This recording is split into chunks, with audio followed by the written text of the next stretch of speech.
সকাল থেকে উত্তেজনা ছড়ায় নৈহাটেতেও, যেখানে বিজেপি প্রথমেই অভিযোগ করেছিল যে তাদের এজেন্টকে বুথে বসতে দেওয়া হচ্ছে না।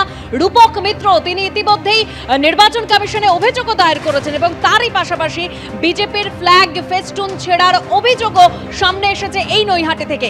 আবির দত্ত আমাদের সঙ্গে রয়েছেন এই মুহূর্তে। আবির, দেখো, তোমাকে জানাই যে ইতিমধ্যে আমরা দেখেছি বেশ কিছু অভিযোগ বিজেপির তরফ থেকে করা হয়েছে।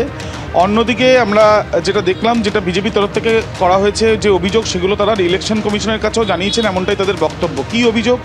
প্রথম 63 নম্বর বুথে তাদের যেটা বক্তব্য, যে বিজেপি প্রার্থী তিনি যেটা অভিযোগ করেছেন যে তাদের যে এজেন্ট তাকে বসতে দেওয়া হয়নি, তৃণমূলের বিরুদ্ধে তাদের অভিযোগ।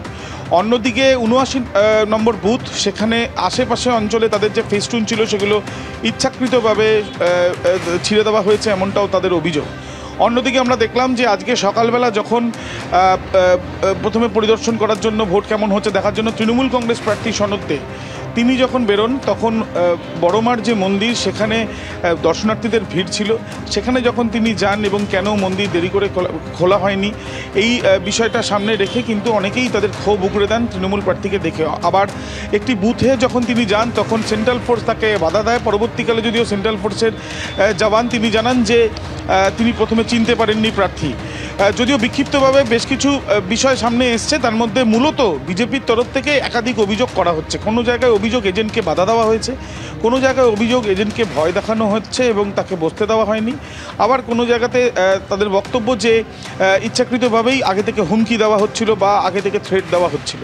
সব মিলিয়ে এখনও পর্যন্ত যে নির্বাচন চলছে সেখানে একটা কিন্তু উত্তেজনা বলতে তাদের অভিযোগের ওপরেই রয়েছে এবং এই বিষয়টা ইলেকশন কমিশন দ্রুত ব্যবস্থা নেবেন এমনটাই কিন্তু আশা করছেন বিজেপি প্রার্থী। এবং তিনি বলছেন যে একেবারে পরিকল্পনা করেই এই হুমকি বিষয়টা চলছে বা থ্রেটের বিষয়টা চলছে।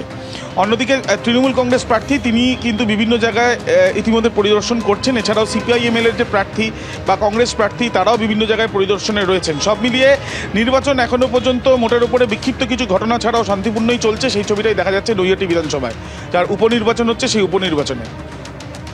এবার আপনাদের মেদিনীপুরের ছবি দেখাবো। রাতের অন্ধকারে পুলিশ এসে নেতাদের তুলে নিয়ে যাচ্ছে, এমনটা কিন্তু বিজেপি অভিযোগ করেছে এখানে। এবং রাতভর বিজেপি কর্মী নয়ন দে তাকে রীতিমতো হাউস অ্যারেস্ট করে রাখা হয়েছিল, এমনটাই অভিযোগ। মেদিনীপুর শহরের 1 নম্বর মণ্ডলের সাধারণ সম্পাদক বিনোদ হাতিকে পুলিশ সকালে তুলে নিয়ে যায়, এমনটা অভিযোগ উঠেছে। গুড়গুড়িপাল থানার পুলিশ হানা দিয়েছিল নয়নদের বাড়িতে। আতঙ্কিত বিজেপি কর্মীর পরিবারের সদস্যরা। बीजेपी का पार्टी বোমার হয়েছে।